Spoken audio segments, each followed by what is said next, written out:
أن الفواكه الجافة تؤكل مع الفواكه الطرية وتؤكل لوحدها، ليس مع البروتينات الحيوانية.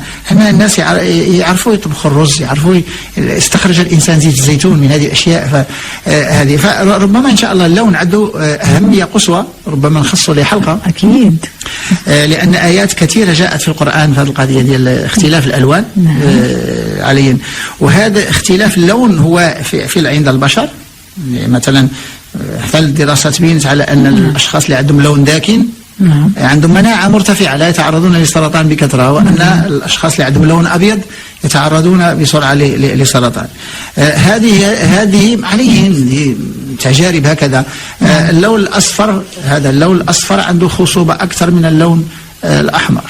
خصوبة اللون الأصفر عليه منطقة الصين هي هذه هي اللي فيها اللون تقريبا يرتكز. حتى الهند. نعم، هذه هي المنطقة الآسيا يعني هي اللي فيها اللون الأصفر. اللون الأحمر كان في شوية في أمريكا الشمالية، وكان في الدول الإسكندنافية. كان هذا عليا أوروبا الشمالية كلها تقريبا يعني هذه فيها هذا اللون الأحمر شوي. ما بقاش اللون الأحمر يعني، ما بقاش دابا لأنه امتزج بالألوان الأخرى. ربما نحن نخصص حلقة لهذا اختلاف الألوان. اختلاف الألوان. وكاين هناك علاج بالألوان.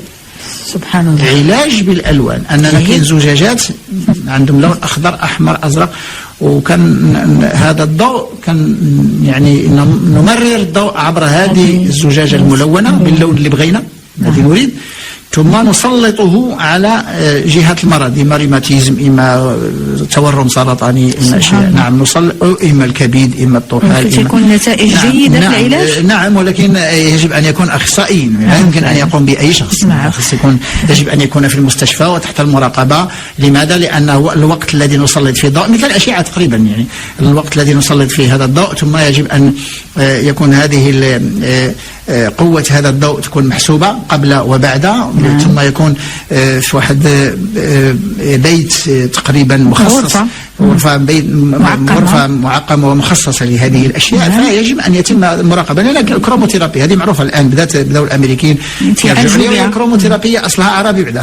هذه العلاج بالألوان، العلاج بالألوان أصله عربي، والكي أصله عربي، والحجامة أصله عربي، والتدليك أصله عربي، والطب العشاب أصله عربي، والطب الطبيعي أصله عربي، والجراحة أصله عربي. نعم، لاعلين كيف ما كان الحال. مع الأسف الشديد هذا نحن ما كنطوروش وما كنرجعوش الفترة ديال فترة الاستعمار هي اللي رجعت هذه الدول العربية، يعني أخرتها شوية. أما عليا وعلماء العرب الآن هي الحضارة، يعني علماء المغاربة هم الذين يعملون الآن في مراكز الحضارات كلها طبعا أتوا بها العرب. وعليا وهذه الأشياء هذه جديدة. يعني لأن هناك علماء تكلموا في أمريكا. كاين واحد العالم في أمريكا كتب واحد الكتيب صغير في 1900 أوائل الثمانينات. كتب فيه الأنزيم ثيرابي، العلاج بالأنزيمات. فعليهم داروا واحد الضجة ضده أن هذا الشخص سميته لا يعلم شيئا ويبعد من الطب وليس له، هو طبيب بعد. هذا الشخص هذا طبيب، هو ماشي طبيب، باحث في العلوم الطبية. فما أخذوش بالكتاب ديالو والأفكار ديالو، رفضوها يعني، رموها يعني.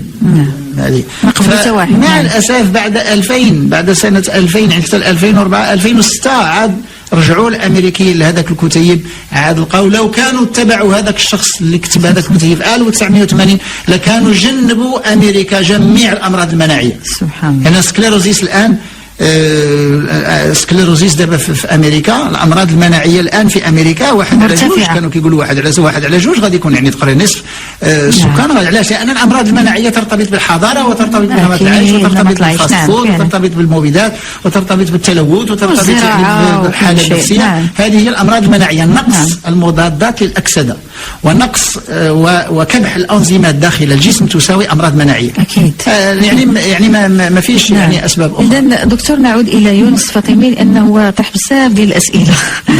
كاين سؤال اخر: في حاله تسمم بمعدن الكروم، هل من ميكانيزم يستطيع من خلاله الجسم التخلص من الكميه الزائده، وما هي الاغذيه التي تساعد على ذلك؟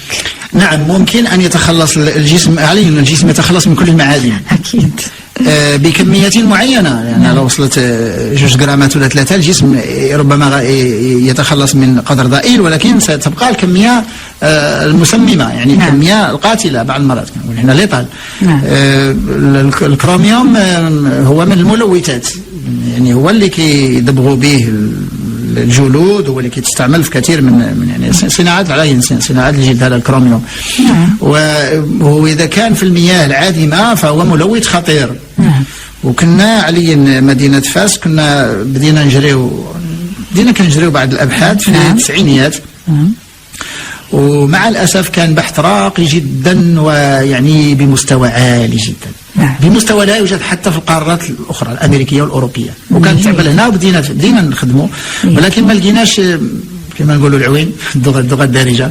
كنا عزلنا بعض الجراثيم في المختبر، خمائر.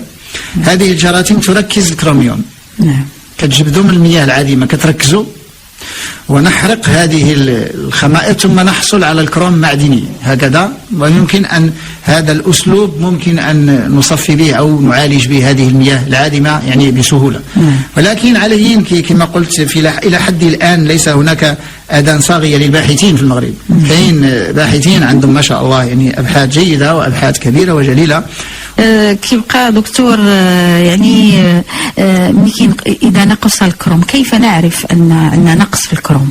واش أننا نقوم بتحليل؟ لأن غالبا الأطباء لا يطلبون هذا التحليل. هذا التحليل الجسم لا يحتاج يعني يعني الكروم بكثرة. نعم، ولكن هو مرتبط كما أشرت، مرتبط بالناس اللي عندهم كيستعملوا الأنسولين وعندهم داء السكري، الكوليسترول. يعني هنا ملي كينقص الكروميوم في الجسم، هذا المعدن الكروم، لما يكون نقص يعني واصل لواحد الدرجة يعني خطيرة، كيكون السكر مرتفع في الدم. حتى الأشخاص اللي ما عندهمش سكري، الأشخاص العاديين لما ينخفض الكروميوم في الدم يرتفع السكر، تركيز السكر يرتفع في الدم.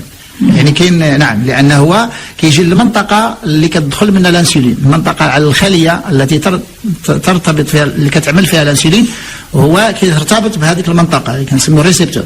كيجي لهذه المنطقة هذه وكيبقى تما يعني لاو موليكول واحد البروتين هذه اللي قلت لاو موليكول ويت كروميوم بروتين، هذه كتجي لهذيك المنطقة وهي اللي كتسهل الانسولين والشخص يكون عنده الاستقلاب يعني ماشي يعني 100%. هذه القضية ديال نقص يعني نقص الكروميوم الآن ما كتعطيهاش أهمية. هذاك الشيء علاش حنا سجلنا هذه الحلقة هذه، لأن ما كتعطيهاش أهمية. هو مهم طبعا. والتحليل المعادن، تحليلات المعادن هي تحليلات ظاهرة، لأن هذو الأشخاص المصابين بالمرض التوحدي هما عندهم واحد التحليلة إجبارية ديال المعادن السامة، اللي من الزئبق، اللي من اليورانيوم، اللي من الرصاص، من الكوبالت، من هذا الكروم، من الألمنيوم، من المعادن. وكان هاد الأشخاص اللي عندهم المرض التوحدي شنو المشكل ديالهم؟ عندهم معادن مرتفعة في الجسم، يعني الجسم لا يتخلص من هذه السموم، الجسم لا يتخلص من السموم. ومع هاد الاشخاص اللي عندهم هذا المرض التوحدي على الاقل الطبخ ديالهم ما يكونش في معادن خطيره، الطبخ ديالهم لازم يكون في الطين 100% من الطين هذا، ولا هذا الستانلس ستيل الانوكس، هذا من الاحسن الطبخ ديالهم يكون في معادن لا تلوث. طبعا دكتور خاصنا احنا كاملين نطبقوا، وما لازم ياخذوا مواد غذائيه بدون مبيدات، نعم، وبدون سماد كيماوي. ممنوع هاد الأطفال هذو ممنوع عليهم يعني هذه الخضر والفواكه وحتى الحبوب اللي معمول لها سماد كيماوي، لأن السماد الكيماوي كذلك فيه معادن. ثم ممنوع المبيدات، لأن جل المبيدات فيهم معادن، يعني هذا الكادميوم ولا النحاس ولا هذه، كاين يعني معادن بكثرة طبعا تسمم الجسم. هذا من جهة أخرى الأشخاص اللي عندهم هذا يعني الأخذ والعلاج، كيفية التخلص يجب أن يكون مواد اللي كندخلوها احنا في الكلينس، يعني غسل الجسم، يعني هذه الكلينس، وهذه المواد اللي كترتبط بهذه المعادن وتخرجهم، تنسميهم هذول الكيليتين فاكتورز، هذول اللي كيديروا كيلاتاسيون، يعني كيشدوا هذه المعادن كيخرجوها من الجسم، وخاص الانزيمات اللي كتخرج هذه تكون خدامه. وهذه المعادن السامه كتمشي للدهون، كتركز في الدهون. نلاحظ بحال مثلا الشخص ملي كيعمل مثلا يتابع واحد النظام حميه، ما بقيناش نعترفوا بها حميه لا تعني شيء. ملي كيعمل واحد النظام ولا يبدا يغير نمط عيشه باش يتخلص من السمنه، كيلاحظ على ان كيبدا يحس بواحد شويه ديال الالم والوخز. علاش؟ لان هذيك الشحوم اللي كتبدا تمشي طبعا كتمشي معها هاد السموم، هاد المعادن الثقيله. ولذلك أنا أقول لا يمكن للسمنة نقص بدون كلينس، بدون غسل الجسم. لازم يكون كلينس ثم يكون نظام غذائي ماشي حميق، نظام غذائي نباتي مع الحركة، يكثروا فيه الأشياء الناس الأشياء الحامضة بحال الفواكه يطحنوها مع الماء ولا حاجة أشياء حامضة. علاش؟ لأن هذه الأشياء الحامضة هي اللي كتخرج لا تذيب جميع الزوائد بما في ذلك حتى الحصى في المرارة والحصى في الكلية، تذيب الزوائد. هذه الاشياء الاورجانيك اسيدز معروفين، هذو اللي كاينين في التفاح، اللي كاينين في الفواكه الطريه، في البرقوق، اللي كاينين في حب الملوك، اللي كاينين في هذا هذيك اللي كنسميوه المزاح، هذا يعني اللي عندنا حاليا الفواكه اللي كاينه في الرمان، اللي كاينه في كل شيء. الفواكه تقريبا كلها كتعمل كلينس، الباباي، هذا التين الطري، كل شيء هذوك داخلين في الكلينس. كاين خضر مثلا اوراق خضراء الان الناس واش غيتناولوها، الخبيزه. هذا الكروم هذو الامريكيين واضعين القرفه في اللائحه، واضعين التوابل مصدر الكروميوم. ولكن أن الله سبحانه وتعالى لم يخلق شيئا عبث في هذه الأرض، لأن التوابل نستعملها بقدر ضئيل. التوابل غير يعني نكهوا بها الأكل، كنبنوا بها الأكل. وهذه التوابل من جملة الأشياء التي تحتوي عليها من غير يعني بعض الفيتوستروجينات وبعض هي بهارات تدخل مع البهارات وتدخل مع الأشياء لتنكيه الأطباق. نعم. هي القرفة مثلا الكمون والقرفة والزنجبيل هادو داخلين في اللائحه اللي فيها الكروميوم. يعني سبحان الله. فهذا خصوص القرفه، لان هذا هو المشكل ديال الاعشاب. مشكل القرفه داخله مع الاحجاب، هي مع التوابل، مع التوابل لانها تستعمل بقدر ضئيل. في المغاربه كيعملوها مع السفا، كيعملوها مع الصفرجل، كيعملوها حتى بعد الحلويات. بعد الحلويات الان المغاربه كانوا كيعملوا قرنفل، مع الاسف ما بقاوش كيعملوا قرنفل ولا كيعملوا قرفه. والقرنفل احسن من هذا، القرنفل احسن من القرفه. والقرنفل كذلك فيه كروميوم، بعد الكروميوم موجود كذلك في القرنفل. فهذه الاشياء الله سبحانه وتعالى يقول فحسبتم وانما خلقناكم عبثا وانكم الينا لا ترجعون. يعني ليس هناك شيء مخلوق عبث. فهذه التوابل لها دورها كذلك في التغذيه اذا استعملت بالقدر المعروف المعهود. يعني واحد القرصة يعني شيء ضئيل من هذه التوابل توضع في الأكل هي جيدة. هذه ولاحظي أن الأشخاص كيلاحظوا على أن ملي كيتناولوا القرفة عندهم هذيك الهايبرتنشن، يعني هذيك ارتفاع الضغط كينزل شوية. سبحان الله. نعم. وشرط يكون عنده الكلية تعمل جيد. علاش؟ لأن هي الديوريتيك، هي اللي تزيل تخرج الماء من الجسم. هي القرفه علاش؟ هي فيها بوتاسيوم وفيها حمض السيناميك، وحمض السيناميك اقوى من البوتاسيوم، يخرج الماء من حمض السيناميك. هذا الفلافونويد يعني ماشي حمض السيناميك، هو الديهايد سيناميك، هو على شكل الديهايد ماشي على شكل حمض. ثم فيها الكروميوم، والكروميوم جيد لاصحاب السكري. وان المشكل ديال اصحاب السكري لازم يخرج عليه. هو السكري باش كيبدا ان الناس شرف الله قدر المستمع الكريم كيبداو يتبولوا بكثره. هنا كتوقع واحد الريبتير، وهذه هنا فين كاين المشكل. هذا الريبتير هذه ملي كتوقع اما يخرج الماء بكثره ثم يوقع اجتفاف، الشخص كيبقى يشرب ويخرج. هنا كيشك الطبيب يشك في السكري. هنا من الاعراض الاولى هذا للسكري. وهذا الكروميوم بعد الكروميوم غادي ان شاء الله ربما حلقه نتكلموا فيها على البوتاسيوم. هو البوتاسيوم هو الذي يضبط هذه القضيه ديال التوازن ماشي المائي. كل شيء الناس كيتكلموا على لا، ليست الهيدريك بالانس، بل البوتاسيوم المدقق، يعني ندقوا في الاشياء. هو البوتاسيوم كيتكلف بالاسيدو بازيك بالانس، يعني التوازن القاعدي الحامضي. يعني علاش؟ لان هذيك داخل الجسم كاين سوائل. هذه السوائل اذا كانت pH، اذا كانت الحموضه ديالها يعني ماشي هي هذيك، غادي يوقع عندنا واحد الاسيدوزيس، وغادي يوقع عندنا اشياء خطيره جدا. ثم على مستوى الكليه ما خصش الناس يخرجوا الماء بكثره، ريبتير غادي يضيعوا الكالسيوم. حتى البوتاسيوم. وما خص يكون انحباس ديال الماء، لان اذا كان انحباس الماء غادي يولي اشياء اخرى. علاش؟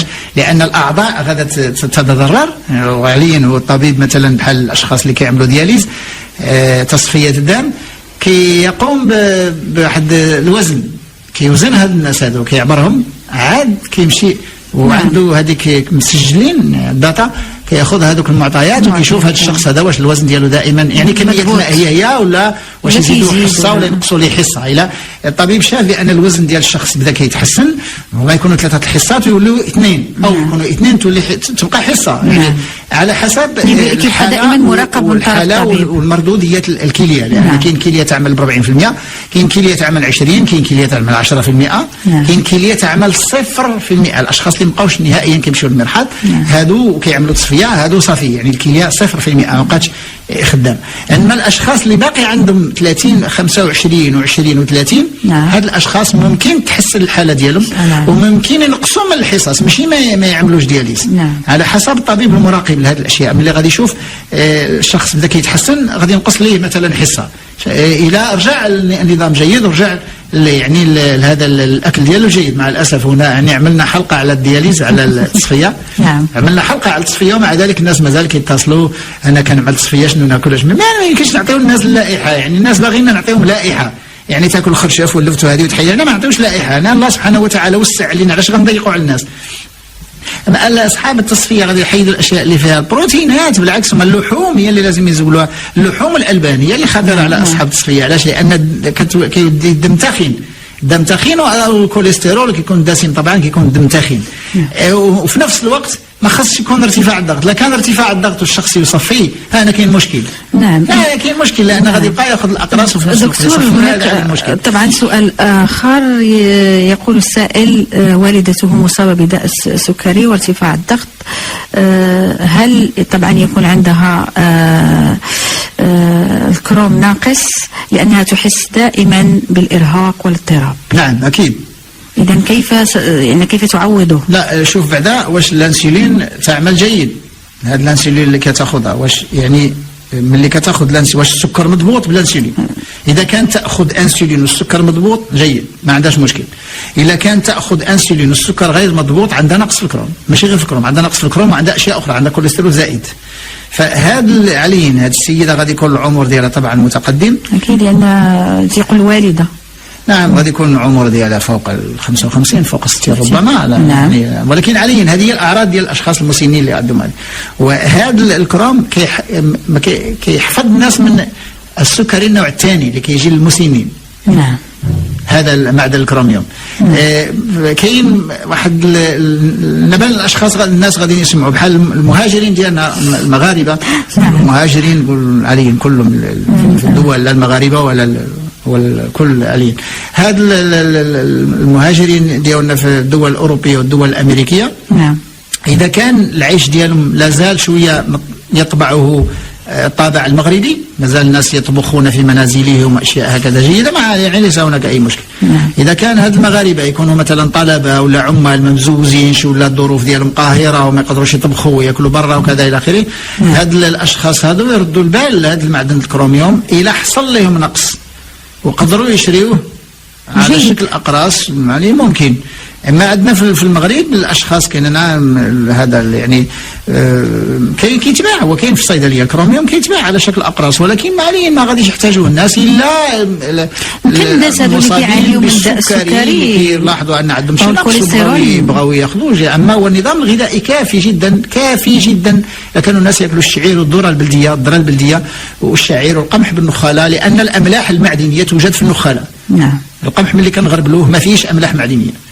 الأملاح المعدنية توجد في النخالة ملي كنزولوا النخالة. ولذلك الحيوانات يستفيدون الآن أكثر من الإنسان. لماذا؟ لأن البقر اللي كيعطيوه الناس النخالة ما كيوقعش ليه مشكل ديال هشاشة العظام ولا البقر ما يقدرش ينوض ولا حاجة. دائما الحيوانات ملي كياكلوا النخالة يكونوا صحاح. يعني الحيوان تيكون صحيح. علاش؟ لأنه كياخذ الأملاح المعدنية. يعني النخالة فيها ألياف غذائية وباقي لاصق فيها واحد شوية ديال البروتين ولكن الأملاح المعدنية والفيتامينات كلها تكون يعني في الغلاف ديال القمح. مع الأسف الشديد يكون في غلاف الرز. المغرب كنقولوا الرز ما كنقولوش الأرز. هذه الرز الكامل والشوفان الخرطان هذا كنسميه في المغرب الخرطان والقمح الكامل والشعير والذرة هذه مصادر الكروميوم الأولى. يعني هذه ثم هناك أشياء أخرى مثل السمك كما توابل السمك ومثل الجوز كذلك بذور القرعيات مثل السكوم هذا الاسبراغوس، مثل خضر هذه موسميه الان، خضر موسميه مثل الحميضه والخبيزه والسكوم والاشياء هذه، القرنينه اللي كنا كنسميوها هذه باللغه الدارجه القرنينه، وهذه الاشياء هذه الخشاش الارض الان هو كله فيه هذه الاملاح المعدنيه. لماذا؟ لان لا يمكن يكون نبات بدون هذه الاملاح، لا يمكن. ما كاينش نبات على وجه الارض ما فيش حديد، ما كاينش نبات ما فيش مغنيسيوم، لان المغنيسيوم هو اللي كيعمل مع الفوتوسينثيز. ليس هناك نبات ما عندوش